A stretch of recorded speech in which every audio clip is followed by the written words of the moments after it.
it just feels like what we're receiving does not match up what our parents are paying, or in the case of somebody who is self-sufficient, what they are paying. And it was just it's very disheartening to think about it. Not saying that okay, we must have some special privileges or anything, but just what we're paid, just let it match up what we were told we receive.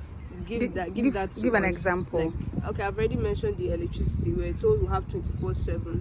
What's happening with ECG and the school? I don't know how much of it is under the school's control, but the gens, other facilities have gens that they use when the power is out. So how come some hostels may not have their gen working, but then we're being charged a gen fee?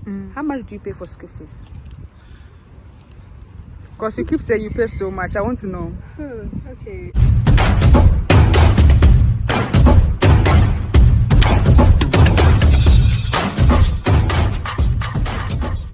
Please introduce yourself, your name, your program of study, where you come from, and why you're in the University of Ghana. Okay.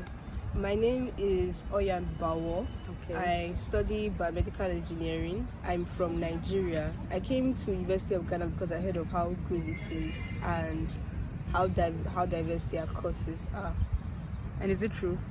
Yes, it is. I've seen a lot of interesting courses. Like, well, I'm not studying them, but I think how vast the course list is very impressive. What do you like about the university? Well, I really like how there are lots of trees and everything, because the place is very breezy. It's just very nice that it's not all buildings, very beautiful, and flowers and everything. Yeah. And I also like some of the facilities. Like, it feels like some things are very organized. I do feel there could be some room for improvement. Right. But I think the facilities so far are nice. For how long have you been in Ghana? I would say 1.5 years. Oh no, 1 year, 3 months, because I stayed from January last year to July when we were all vacating. Went back, came back here. So it's not even up to a year yet. Actually. Do you like it here? Yes, I do. The place can be peaceful, can be noisy, but all around is peaceful. If someone is watching you from Nigeria and wants to come to Ghana to school, what are the processes the person have to go through to get here? Just go to the website and do as much research on the school as you can. There'll be different schools you can pick from. Choose and also maybe talk to people. If you know anybody by extension that is in the schools, they can give you hands-on advice because they are living it. The website may tell you something different or may not skip out, or may skip out of some information. Like, that was an issue we had. Sometimes I came and I found out information that was not available on the website, and it would have just been better, like, planning wise, if it was available on the website. So if you have somebody in the schools that you're looking at that can give you information, it's best to do that. And just plan in advance. I don't think you can ever start too early. Yeah. Yes. As an international student from Nigeria, what are some of the culture shocks you have experienced so far?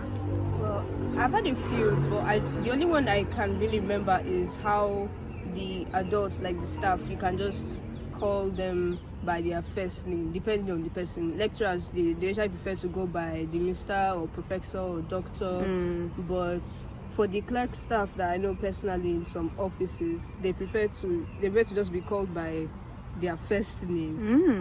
But in Nigeria, it's more common that you be called by Mr.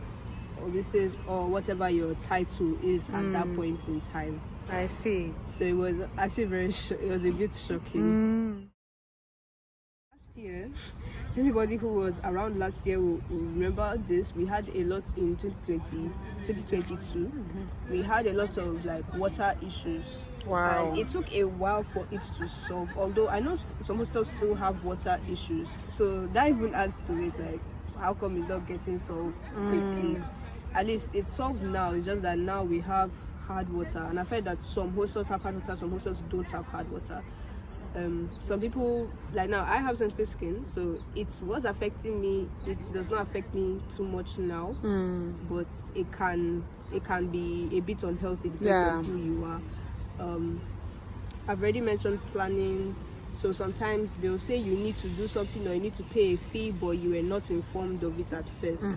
So it's like you don't have an option. Inconvenience. Like they didn't give you an option to plan for it, to budget for it, and it can be detrimental. Right. Okay. Another thing that's disappointing about the state of the facilities is that international students also pay a lot of money. So it just feels like what we're receiving does not match up what our parents are paying, or in the case of somebody who is self-sufficient, what they are paying. And it's very disheartening to think about it. Not saying that okay, we must have some special privileges or anything, but just what we're paid, just let it match up what we were told we receive. Give an example. Like, okay, I've already mentioned the electricity. We're told we have 24/7.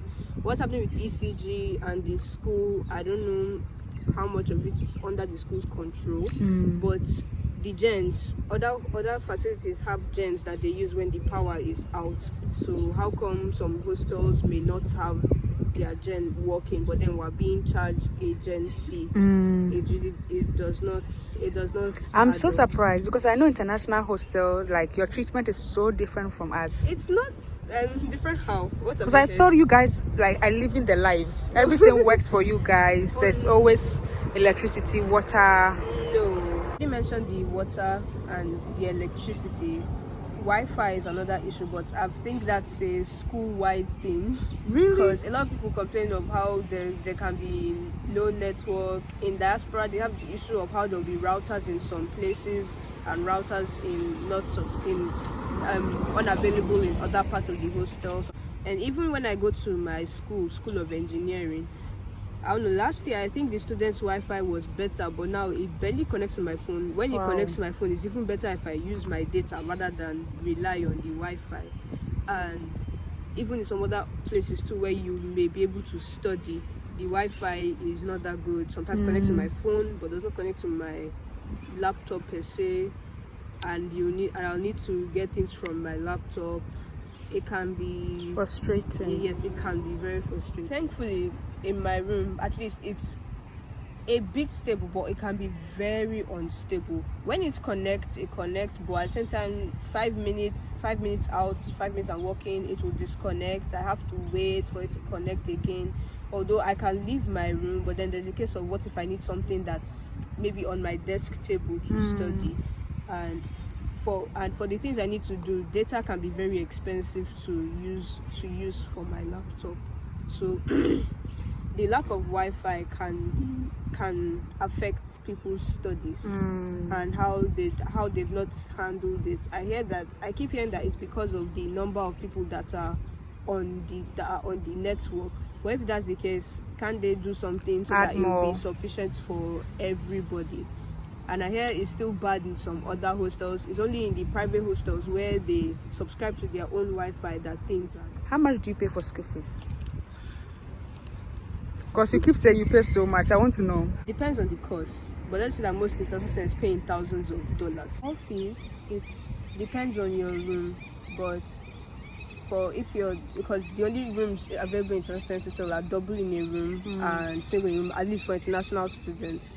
So double in a room, you pay $945. I think this information is even available on the school website. And single in a room, you pay about $1,028. Right? For a semester or a year? For a semester. Wow. Yes. Then for tuition, it just depends on your course, but international is generally paying thousands of dollars. Wow. That's a lot. It is. So when we meet the schools like incompetencies, it feels harsher when you're paying a lot just to be here. Any final words to someone watching you and wants to apply to the University of Ghana? I don't know, just keep your options open, right? Because sometimes things may not be as you hope them to be. Like it's common to just like be a bit disappointed about things, but just keep your options open.